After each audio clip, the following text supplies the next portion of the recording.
So, good afternoon, everyone, and thank you for joining us. As many of you are aware, this is Suicide Prevention and Awareness Month, and I am your host for this afternoon's conversation, Tanya Jones, CEO and founder of Interactive Advocacy.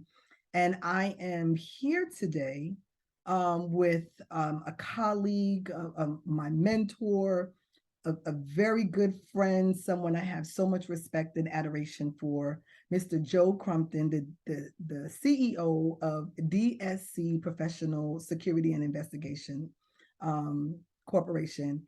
And, Joe, we've been talking all month long about suicide awareness, suicide prevention. You know, it's a part of what we do. And I want to first just kind of get started with saying thank you so much for taking time out of your schedule to join me to have a friendly, candid, and open conversation as it relates to suicide awareness and prevention. And I want you to share with us as comfortably and as freely as you like some of your experiences professionally, personally, as it relates to suicide and suicide prevention. But before we even do that, will you just introduce yourself again to all of our followers that's following us all over our social media platforms? Will you just give us a little bit about your background? Well, thank you, Tanya, and good day to everyone that's listening and checking out this platform. My name is Joe Crumpton. I'm the CEO for DSC Professional Security and Investigation, located in Fayetteville, Georgia. Retired U.S. Army, retired quickly from the federal government, worked a few years as a contractor, but I also was the Army Reserve Suicide Prevention Manager for about 6 or 7 years. I am a certified Living Works trainer, T4T. I'm also a consultant trainer. It's been a few years since that's happened, but I am certified with Living Works for suicide intervention and prevention. So, Tanya, it's absolutely a pleasure for me to be here tonight to talk about something I think is very important. It's not too often, it's not an easy topic for most people to talk about. So any way I can be of an assistance in sharing, absolutely. Let's talk about it. I appreciate it. Thank you. We kicked the month off with a very candid conversation with my son, Jamil Sykes. And it was very heartfelt, and a lot of the individuals that followed us on that platform was very interested because we were talking about suicide prevention and culture, and how whether or not there was any glorification or romanticizing of suicide in today's current culture as it relates to social media and music. And we had a very candid conversation about that. And I thought it would be really great if you and I could, kind of continue and follow suit in that same way, as we have a candid conversation, and kind of talk to you about some of your experiences with suicide. As you shared with us, working in the field of suicide prevention and intervention, that's one thing. So, can you share with us some of your professional experience as it related to dealing with individuals in the military that were dealing with mental health issues or were suffering from suicide, and how that impacted you? Okay, sure.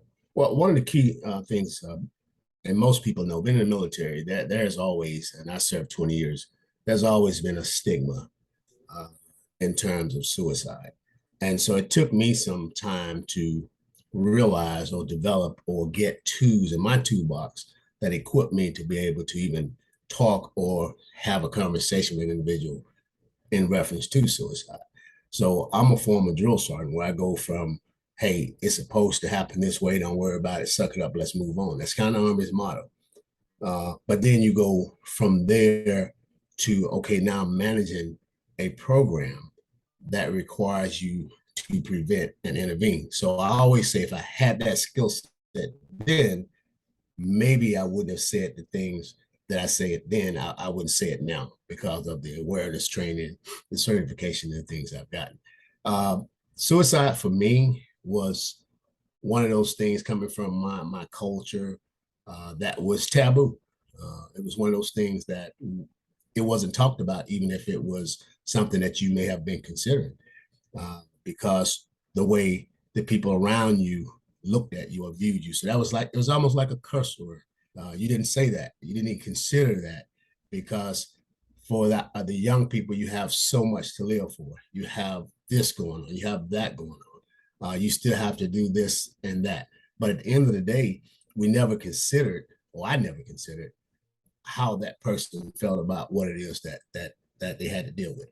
For an example, I remember the first time after I got certified as a suicide intervention trainer.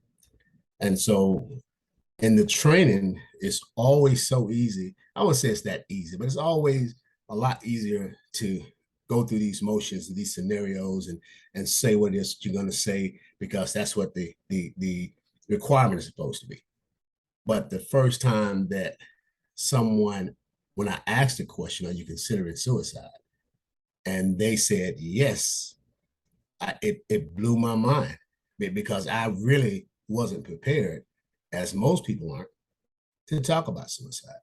And so when we talk about suicide, if you're capable of talking about suicide, it's really giving the person the ability to talk about it. So you basically giving them the okay, yeah, I can talk about it, yeah, I can handle it. Because if they say yes, they're gonna probably look at you in a certain way to see if you're ready to talk about what suicide is.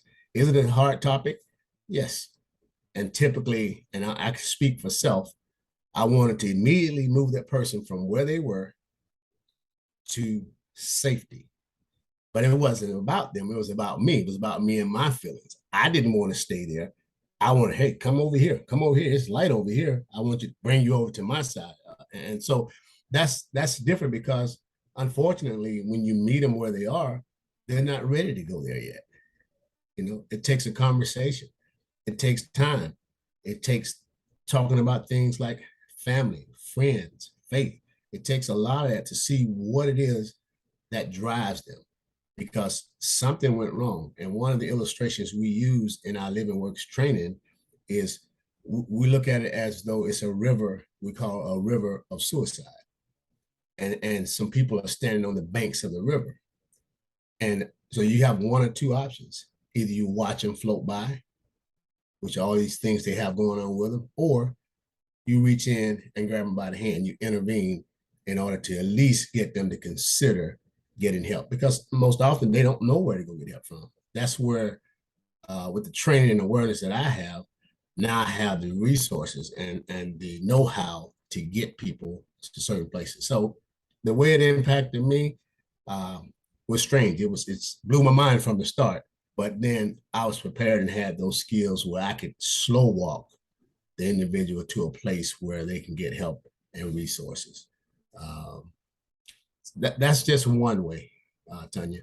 Yeah, and I appreciate you sharing that, because you're right. The first time that I had someone share with me that they were contemplating suicide, was very scary. Like you said, you with it doesn't really matter how much experience or how much education you had.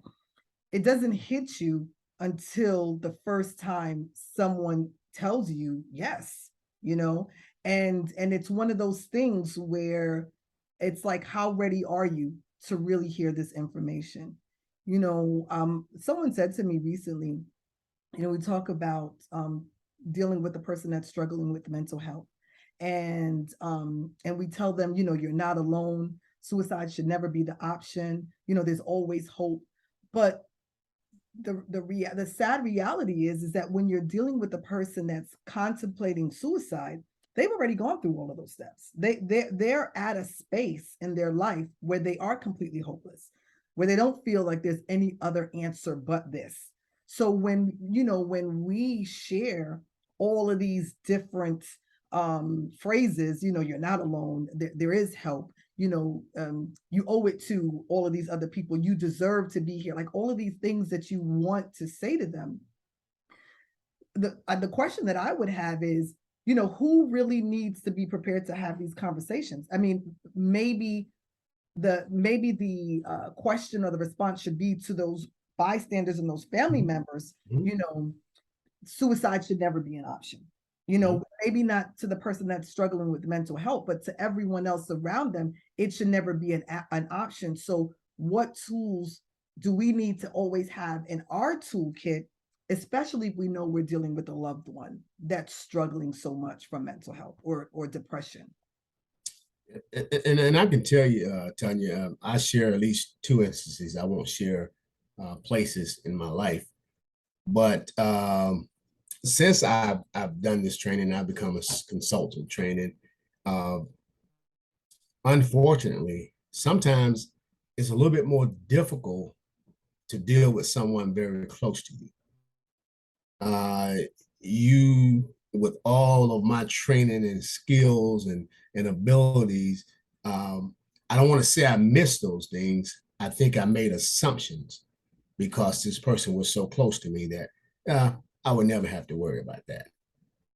They'll get over tomorrow. They'll be better. In my mind, I didn't realize that for them, there was no tomorrow. For them, today was it. Either you pick it up today or you deal with whatever's left over tomorrow. And this person actually attempted. And remember now, this is after all the training that I've had. But sometimes having all this training and the skill sets, we typically are good at doing it for others. We're just not that great at doing it for family members or people that are close to us. And maybe I'm just speaking for myself.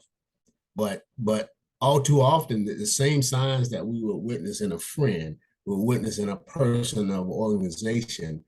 We witness those things at the house. We witness those things at your family reunion or something like that. But we don't address those things for some odd reason. At least I didn't, and that was the case. But I learned a lesson from that. Now I understand that my skill sets not only apply to folks outside, but I also have to stay cognizant of what's happening around me, people that are close to me. I shared with you, Tanya, earlier on, excuse me, that I had a 13-year-old niece who committed suicide some years ago now, and I was a little torn apart because I didn't understand that you're 13. In my mind, without training and awareness, you had everything to live for. You had this, you had that, had a family, you would have got this, you would have gotten that, education, in my mind. And so what I often tell people now is don't determine things based off of what you think, because if you lose your dog, you might be okay with getting another dog. But if that other person loses theirs, that may be devastating for them.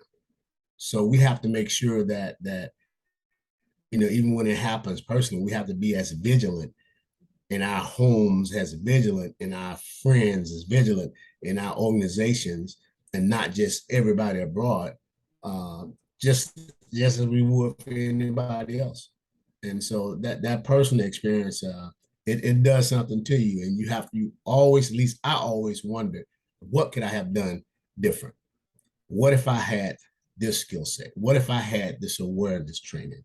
Uh, I saw the signs, but because I didn't have the ability or the awareness, or didn't think individuals would mind talking about it, I didn't do anything. Uh, so how do I get past that? I just get better. I get better at watching people. I get better at assisting. I get better at when people is not feeling their best. If I'm gonna be around them all the time, I ask them and I have a genuine conversation where people always ask, "How are you today?" Do you really want to know? That's the question. So I've started to make that a habit where I break open conversation. And I just continue to just talk, and maybe that's all they needed, just that conversation. So that's my personal experience with that, Tanya. Thank you so much, Joe, for sharing that. I know that it's hard to talk about the loss of a loved one um, because of suicide, especially when you're talking about someone that was so very young. So, what did that healing journey look like for you and your family? Uh, More so, it becomes.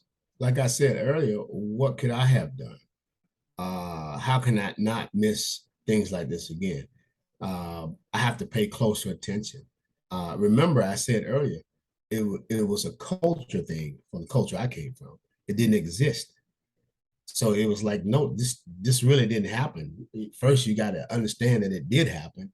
And then secondly, you got to understand there's others. We have to move forward. We can't do anything about this now. We can wish and hope we had these skill sets then.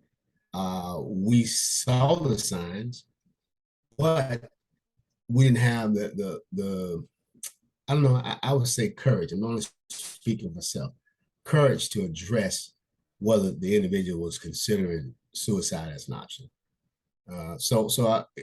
The growing pains is you have to continue to learn. You have to continue to learn. You have to continue to do better than you did last time. I don't mean you walk around asking everybody, you consider suicide? You consider suicide? No, that's not it. It's just the signs that you see.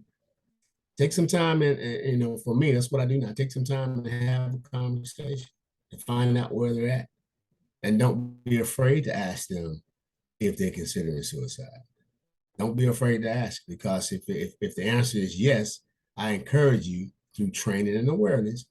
If you can't do it, if you don't have the training to do it, then find the resource and get that person to somebody that can help them. That was very powerful what you said. The ability to be courageous, and at the time not being courageous enough. And you're right. It does take an individual that is courageous enough, that's brave enough, um, um, to want to ensure that this person, a loved one, a family, a friend, feels safe enough in their company, in their presence, that you can even ask that question. Because you're right, that's a tough question to ask. And the reality is that there is a sense of fear that if the person answers the question and says yes, what do you do then?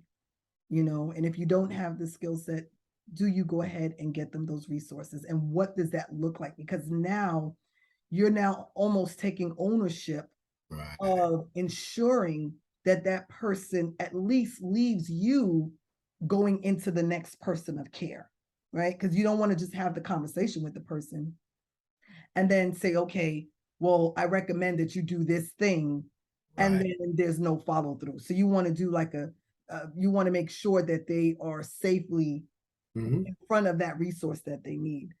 So Mm-hmm. thank you so much for sharing that. So my question to you is, because we're talking about comfortability, we're talking about the Mm-hmm. individual that's a family member or the bystander being courageous enough, but also empowered. Do you ask the question directly? How do you That is, articulate that? mhm. Well, it all depends on I mean, the answer to that question is yes, first of all, but it also, how do you get there? It's based on the conversation. It's based on the things that they talk to you about, giving away things, not being excited about what's upcoming, not concerned about family members or something that that they really love and care about, seeming not to be happy for whatever reasons, but you can't put your finger on it. You have to ask the question. You have to ask the question straight to them. You can't. If you are afraid to ask the question, they'll know, and they won't open up, because they need to know that you are ready to talk about suicide. And by you saying yes, you just gave them authorization to talk about suicide. So you just helped them because you didn't seem like you were afraid to talk about what it is that they really wanted to do. So asking the question direct, I find that to be the most helpful. Uh, I would tell you, I will give you one scenario that in the EO world, we were working assessments for different organizations. And this happened to be in the DC area. I just say that much. And uh, out of that assessment was an individual that wrote in the assessment that they are considering suicide. Mm. Okay. Now, that the tough part about that is it's an assessment. It's hundreds of people. How do you find out that one individual? But we really drilled down and went back through assessments until we were able to find that individual, because it was that important that if that individual will put that in writing on an assessment, there's a high probability that they would carry through with it. That was their plea for help in an assessment. And for them to know that somebody is looking, we want to find out who that person is. That person identified themselves. And that's a beautiful thing, because that plea was on that paper. And if no one had considered going back, because we're assessing it based on the EO and the climate and those sorts of things, didn't expect an answer like, I have plans to commit suicide or complete suicide. So when you got that, the fact that we were vigilantly looking for this individual, it made the difference for that person, because they really felt like somebody cared enough just to pick it up off paper and let's find out who that individual is. The good side, the good ending was that person got help. That was that was an all hands on deck drill there, where we had to actually find that person. So now we can't be afraid to talk about it. We have to ask the question straight. If they tell you no, at least you've asked the question. Now you can talk about other things. Right. It just may be something that you can help, something else you can help with, but you have to ask the question. And not only asking the question, I add this, I won't get into the training itself, but if a person tell you I'm planning on committing suicide, you have to ask the question, well, when and how are you planning to do it? That's a tough walk, isn't it? That's a tough walk, but you have to ask, because if you leave that individual today, when they just told you they plan to kill themselves and they have told you that they have weapons at their house, or they have pills at their house, or they have poison at their house, then you really didn't help. So the idea is to get them to help immediately. Most states, I know, if there was attempted suicide, I know they most states can pretty much mandate. I think it's for 72 hours or something like that. But at the end of the day, doesn't matter how you get them help. Get them help, and don't be afraid to talk about it. Act straight. Absolutely, absolutely. And I just want, just to kind of reiterate what Joe just said, you want to make sure that you ask the person directly. And then if you ask them directly and they say yes, then you want to ask them how. How were you thinking about doing this? Because you're right. If they have weapons at the house, or if they have um, narcotics that they want to take, or pills or something like that, you want to make sure that, again, this individual is in a safe place, and that you get them as far away as possible from that thing that can cause them harm. So thank you for sharing that. And what about if a person is exhibiting signs, but they tell you no? You've gone down your checklist in your head, and they're doing all of these things, but when you ask them directly, they say no. Is there something else that you should do in that moment to get them some additional help if they're showing you signs of some other mental health issue going on? Is there something else that you would recommend? That's a good question, Tanya. And it really depends on you as an intervener. Do you believe the no is a true no? It may take a little bit more discussion. It may take a little bit more about, well, I don't want to say why, but how do you account for doing this? How do you account for doing that? What's this all about? All those little things that you saw, it may not necessarily be that. And if the answer is continuously no, you also have to ask them, well, do you mind if I get someone else involved? Maybe someone that's close to them, so that you hand them off to a warm person, another person. You're not just saying, okay, you said no, so see you when you get home. So you have to have them as much as you can. I'm gonna tell you this: there's no quick way to intervene. There's no. Are you planning on committing suicide? No. All right. I see you tomorrow at work. There's no quick way to intervene. An intervention is going to take a little while. It's like a dance. You meet them when, if they're considering suicide, if I can do this, that's all they see. They don't see the things to your left and right. They don't see all those beautiful sunshine days coming, all these great things that you're talking about. So you have to be comfortable in it, and being uncomfortable to talk to them in that state. Because yeah, you're going to be uncomfortable because the average person wants to move you from there over here to the light real quick. We don't want to spend too much time over there, but you may have to spend some time over there. The answer might be no, because they're not sure how you might take a yes.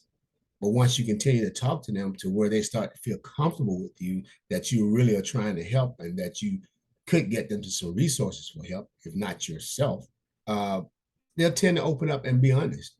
Now, that doesn't mean that they didn't think about suicide. They may not plan on committing suicide, but you'd be surprised at the number of people every day that thinks of suicide. We're not talking about, actually completing a suicide or actually attempting suicide. We're talking about just having the thought of suicide. Yeah. Such as, maybe things would be better if I'm not here. That's not necessarily they're planning on or have a plan to commit suicide, but that's how they feel in that time. And so the conversation won't be short. I can tell you that now. And sometimes I think that's why some people don't want to intervene. It's not that fast. You got to take time. You got to walk them through it. You got to remove yourself and meet them where they are, and slow walk them to a place where you got help and resources. Stay there as long as they want to stay. So it's not easy. So I know it's not always a no, but again, Tanya, if you talk to them long enough, you can determine whether it's a real no, or it's a yes, or can we get some other people involved? Absolutely.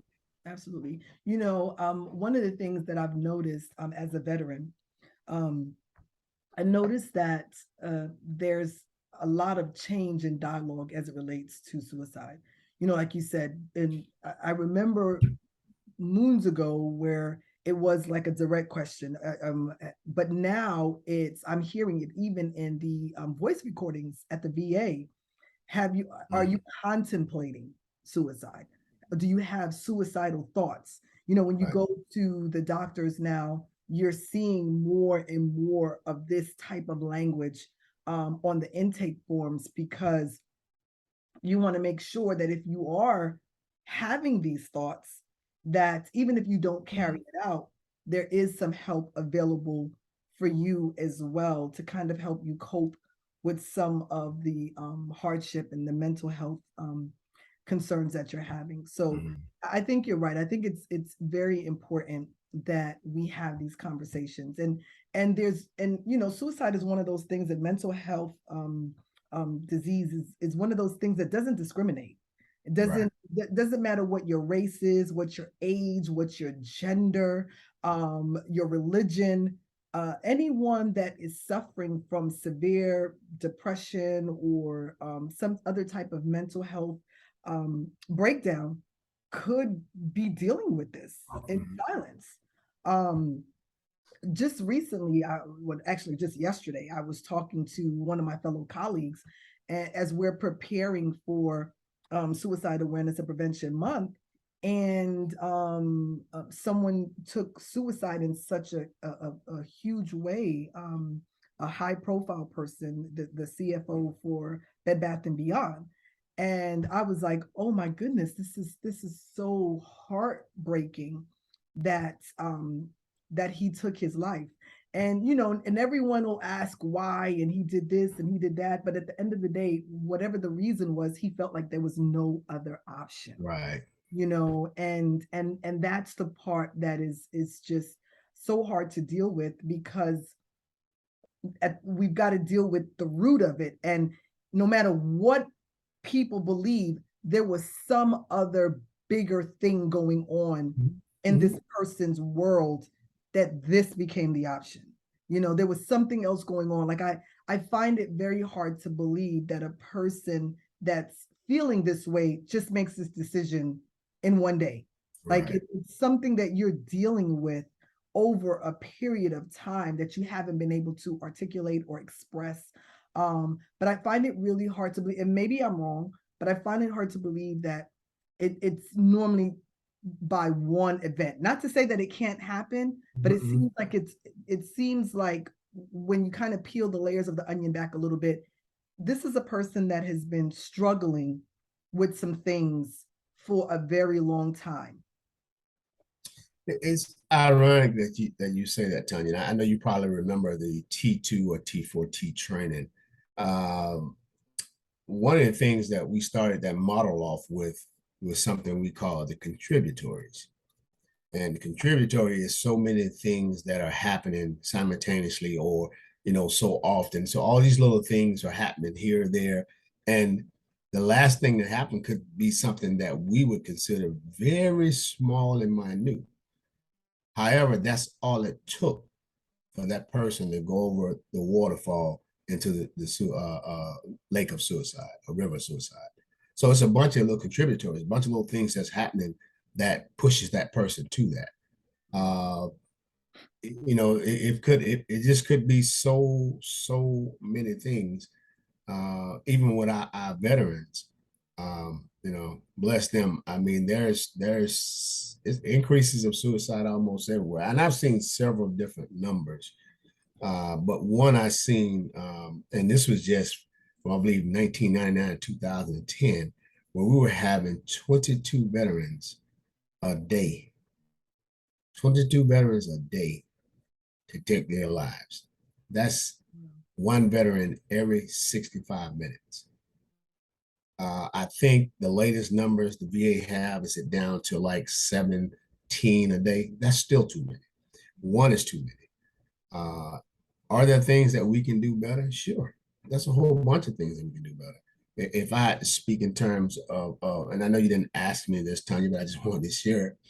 But if I could speak in terms of being a Army veteran, um, I look at the times where the leadership did certain things for me and other young soldiers that were with me that we said we laughed at. We laughed when the sergeant came in the barracks and left his wife early in the morning just to come take us to breakfast and make sure we was all right and make sure we cleaned our room and would sit downstairs and wait for us to come down. All right, let's go to breakfast. I see you at the formation. And he did that almost daily, but it showed a level of care and concern. If he became that person that we could go to at 19 years old and say, hey, Sergeant, this is what's going on. Hey, Sergeant, I got something back home going on with this, that, or the other. I think for the most part, and some are still probably doing it. I don't want to say it's everybody as a whole, but what I've seen, and I remember back from Sergeant Major of the Army, Tilly, is we have to get back to the basics. It's not just the basics in the military, but this can apply to the civilian sector as well. Get back to the basics by checking in on people, by visiting people, by checking on their well-being, not just having a conversation, you all right, where are you at, checking on their well-being. There was nothing for me to go by a young soldier's house just to check and see how they were doing, because you get a lot from visiting those young soldiers.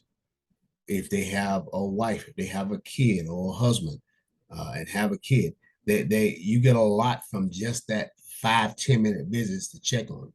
But the soldier also get a lot too.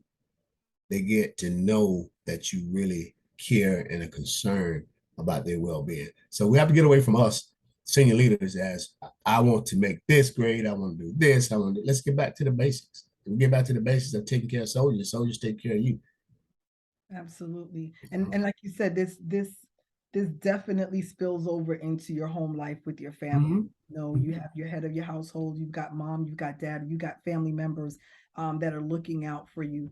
And it's tough because sometimes people really are suffering in silence alone. Then for those individuals who unfortunately don't have those nurturing and caring family members at home and they're just making it, then that's when it kind of becomes the responsibility of everyone that connects with that individual, like you said, to just check on them. Yeah. Especially right now coming out of COVID. We've been in COVID. I mean, I don't even know if we're really out of COVID. Are we in COVID? Are we out of COVID? Is it over? Is it over? I don't know if it's over. Yeah, the answer is yes. But but the reality is that we're just coming out of COVID where everything was about social distancing. Stay away, stay away, stay away. And as we were all staying away, everyone is dealing with all of these different emotions. You can't socialize with family and friends. People are losing their lives due to the disease. And it was hard to be connected. And during that time, there were also a very high increase of suicide as well. A lot of people couldn't cope with the isolation. And again, they may have been having so many other things. So something as simple as just checking in Right. is so vital. Checking in and just making sure that that individual is okay. And then just arming yourself enough to say, if that person says something that you're not prepared for, what do you do? Right. And just think about those things, because it's a tough question to ask. It's scary. It's really And the scary. answer is even scarier. And the answer is even scarier. And I know that from Mm. experience. The answer is scary. I remember just holding my breath, um, waiting for the answer, and then getting the answer, and then it's like, okay, what do we do next? Yes. And like you said, when you're dealing with a loved one, a family member, that's when it's so much harder. um, Mhm. Such a hard pill to swallow. And but we've got to do what we can. um so I just, I appreciate it. I mean, I appreciate us having this conversation. We just have to be talking about it. We had over 300 people on the call when we were talking to Jamil, and everyone is chiming in and they're making comments. And one of the comments that we received over and over again was, thank you so much for having this conversation, because enough people are not talking about it.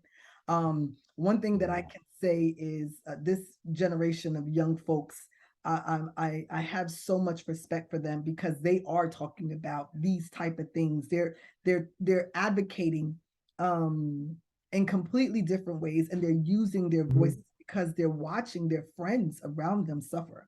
And what your experience is in your home might be completely different than what's going on in your friend's home.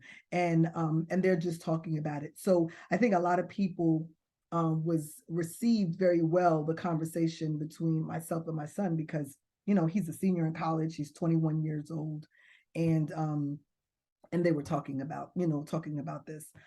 So I thank you, for sharing your personal journey, with the loss of your family member, to such a hard thing to deal with. But so I appreciate you sharing that with us.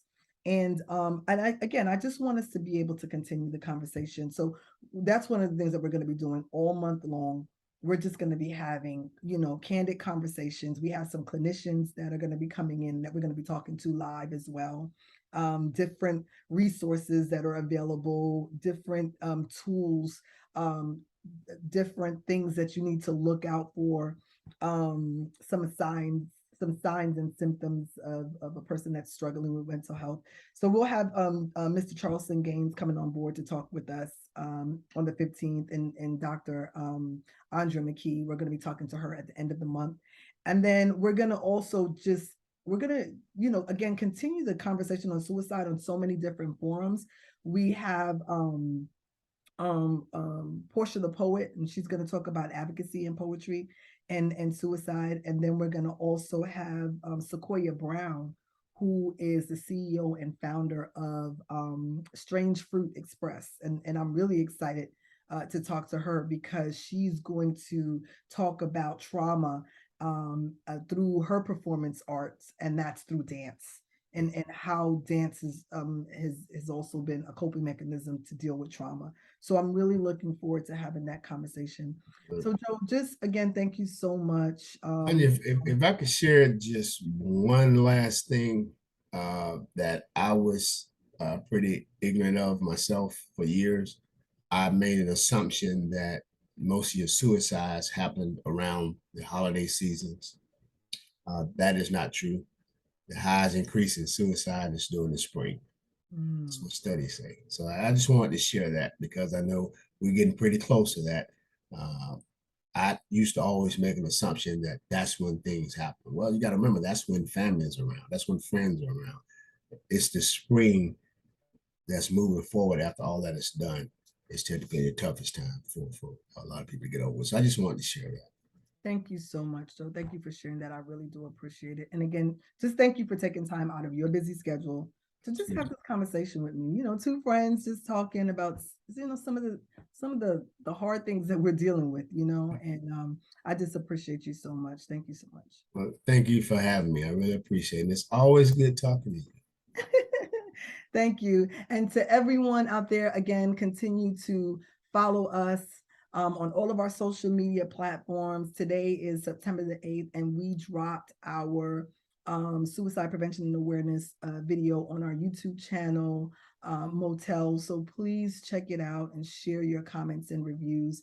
And for those individuals that may be struggling with contemplating suicide or having suicidal thoughts, please feel free to reach out to us. You can shoot us an email, and we'll make sure that we get you in front of the right resources. But you can also call the National Suicide Hotline telephone number, and they've made it really easy, 988.